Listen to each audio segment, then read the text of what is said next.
O amistoso contra o Egito é logo ali. Mas a gente vai analisar o passo a passo para esse jogo até o próximo sábado. E por falar em passo a passo, a seleção segue buscando o seu equilíbrio na era Ancelotti, agora com tempo hábil para treino. E aí eu pergunto para os convidados, começando pelo nosso amigo Vanderlei Júnior, o encaixe do meio-campo da seleção hoje, Vanderlei, é o maior desafio do Ancelotti antes da estreia? Com certeza, meu caro Dayton e ouvintes do Contra-Ataque, é a maior dificuldade que ele tem, porque ele percebeu no jogo contra o Panamá que o time do primeiro tempo não criou tanto quanto o time do segundo tempo, com a entrada do Paquetá e com a entrada do Danilo Santos, que ele teve um jogo que fluiu melhor. Então, eu acredito que ele vai fazer alguns testes e, muito importante, o time, aquele famoso 4-2-4 que ele disse que era o melhor para as eliminatórias, já é coisa do passado. O Ancelotti não vai fazer como o Tite, que vai jogar de 1 a 11 e morrer com seus amigos o tempo todo. Ele vai escalar o time de acordo com o seu adversário e com o que cada um tiver de melhor naquele momento. Francinito Loureiro. Bom, Daito, o bom dessa Copa do Mundo é que a seleção brasileira tem um técnico que é considerado um camaleão tático.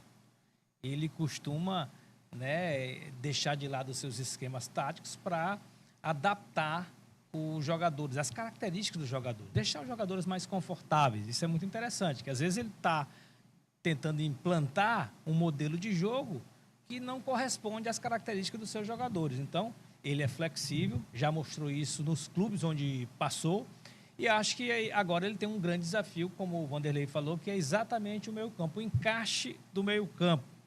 Está aí começou com esse sistema 4-2-4, e essa mudança está bem perto de acontecer para o sistema 4-3-3. Eu acho que aí é o encaixe perfeito da seleção. Me parece que alguns jogadores, existem aí relatos de repórteres que estão cobrindo a Copa do Mundo, alguns jornalistas revelaram que ele teria conversado com alguns jogadores pediram a ele para rever, testar algumas mudanças táticas, e essas mudanças táticas, a meu ver, passam pelo meio campo principalmente, sacrificando o atacante e colocando mais um homem de meio campo. E para mim, esse homem de meio campo tem que ser o Paquetá. O Paquetá é um jogador de muita qualidade técnica. Com ele, eu acho que o Brasil ganha mais posse de bola, vai ditar melhor o ritmo de jogo, vai conseguir liberar os laterais. É um jogador excepcional, que inclusive chuta de fora da área, é um jogador que pode infiltrar e enfiar uma bola ali em profundidade para os seus companheiros. Então, o Brasil, para mim, esse encaixe no meio campo passa pela entrada do Paquetá no time, que vai dar, inclusive, mais solidez defensiva. O Brasil não pode encarar seleções grandes com 4 atacantes. Eu acho que uma seleção menor, uma seleção de menor expressão, acho que até dá para jogar com 4 atacantes. Quando for enfrentar os grandões, as grandes potências, eu acho que ele tem que rever isso. Então, o Ancelotti, para mim, deve pensar muito aí para encaixar bem esse meio campo, colocando mais um homem ali para ajudar o Casemiro e o Bruno Guimarães. E aí, Monterio? É o maior desafio fazer esse esquema 4-2-4 ou outro esquema funcionar? Porque, como a gente já viu, o Ancelotti, o próprio Vanderlei disse que vai ter esse rodízio de formação. E o Francinito até usou um termo bem bacana, que é o camaleão tático, que é o Ancelotti. Exato. A carreira dele é marcada por isso, né? É o cara que se adapta, que muda muito. Tático, camaleonístico para a seleção. Vale, assim, eu não compartilho a empolgação de que o Ancelotti vai mudar taticamente o time a partir desse jogo contra o Panamá. Não. Eu acho que ele está criando alternativas táticas. Eu acho que ele não desapega do 4-2-4. Eu acho que ele só tem consciência que o 4-2-4 não é uma opção para todos os jogos. Principalmente quando você joga com times de menos expressão que o Brasil. Onde aí sim você precisa ter um jogo mais de controle, onde você precisa ter uma alternativa para ficar com a bola. Eu acho que em jogos contra times maiores, contra potências europeias, talvez ele volte a utilizar o 4-2-4, que é uma alternativa para um jogo mais de transição. Mas eu acho bacana que o treinador tenha alternativas. Eu também não sou da turma que acha que porque o time melhorou no segundo tempo do grande jogo contra o Panamá tem que mudar um monte de coisa. Eu não acho que esses últimos amistosos antes da Copa do Mundo signifiquem tanto. Assim, é uma chance para observar, E nem o próximo contra o Egito. E nem o próximo contra o Egito. Eu acho que o primeiro tempo ruim da seleção brasileira passa muito pelo jogador tá tirando o pezinho ali. Aqueles caras que estão ali começando o jogo, ninguém quer mais se machucar faltando 2 jogos para a Copa do Mundo. Então a turma tirou o pé muito claramente. Já a turma que entra no segundo tempo, não. Esses estão buscando a titularidade. Esses estão dando a vida em campo. Então eu acho que a mudança do segundo tempo do jogo, ela passa muito por uma questão anímica, não só por uma questão de necessidade de mudanças táticas, de trocar 4, 5 jogadores. Eu acho que o Ancelotti ele tem a racionalidade necessária para entender o tamanho do peso de cada jogo. Observar pontualmente, mudar pontualmente, mas não tá virando tudo do lado do avesso porque o primeiro tempo foi ruim. Só que eu considero que ele pensa, sim, nesse encaixe diferente do 4-2-4. Como opção. Como opção. E talvez, como eu já revelei aqui, né, essa conversa que ele teria tido com os líderes da equipe vai pesar na decisão dele, né?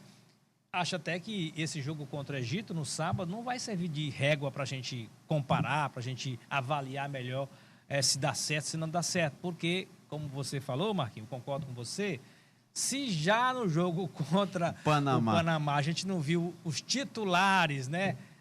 Acelerando muito. Vão tirar o pé, velho. Vão tirar o pé, com certeza. E o próprio Egito, que vai estar na Copa, também não vai jogar a Vera. E tão certo mesmo, dá pra se matar. Agora, ali em um ponto ou outro, né, do encaixe, eu acho que ele pode testar, pode ver e chegar ao entendimento que o Brasil, nesta Copa do Mundo, em função desse ciclo ter sido bem conturbado, jogar com 3 no meio campo seria a solução ideal.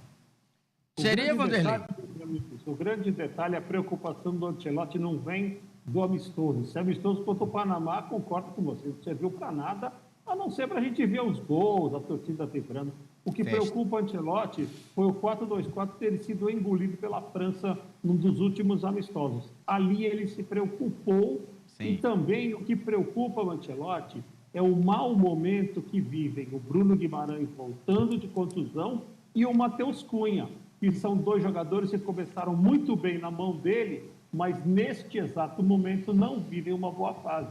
E volto a dizer, Copa do Mundo é o time que melhor vai jogar naquele mês. Às vezes, se o cara não está bem naquele mês, ele tem que trocar. Ele não vai abrir mão do 4-2-4 inicialmente, mas, repito, vai testar muitas opções.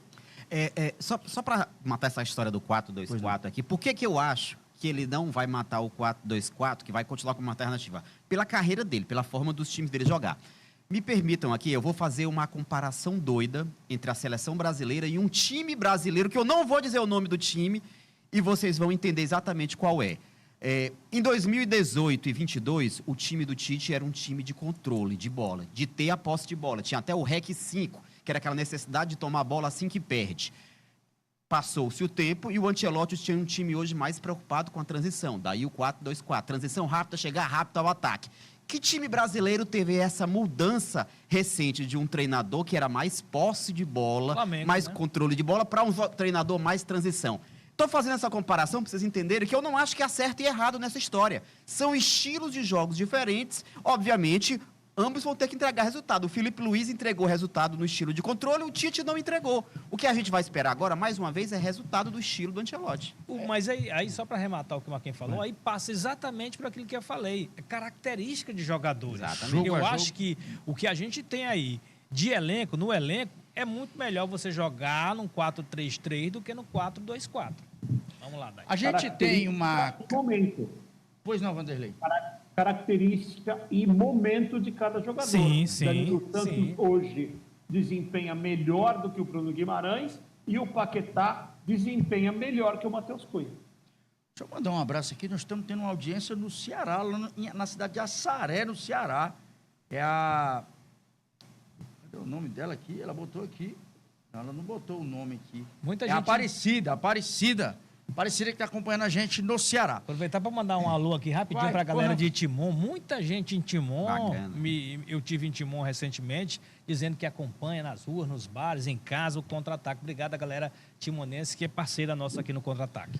Vamos chamar a cartela, porque a gente tem uma cartela aqui com os números que vai ajudar o nosso telespectador e ouvinte a entender os gols e as assistências na era Ancelotti. Aí é para saber quem merece, quem não merece, está no time No titular. esquema, né? No 4-2-4. Ou no 4-3-3. Nós temos aí Vinícius Júnior com 3 gols, Três o Igor assistência. Thiago com 2. Vamos lá, eu vou falar o gol e assistência. 3 assistências e 3 O Vinícius três Júnior é gols. líder nos dois critérios, gols e assistências. O Igor Thiago, 2 gols. O Lucas Paquetá, 2 assistências. Danilo Santos, 2 gols. Luiz Henrique, 2 assistências. Lucas Paquetá, 2 gols.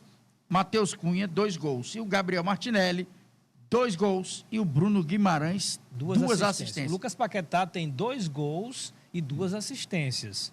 O Igor Thiago chama a atenção, porque ele só jogou 2 vezes pela seleção, então ele deu os Jogador gols. efetivo, né? Não tem assistências, mas tem gols. 2 né? gols de Bota a bola na pênalti, rede. né? Mas E é aí, gol, né?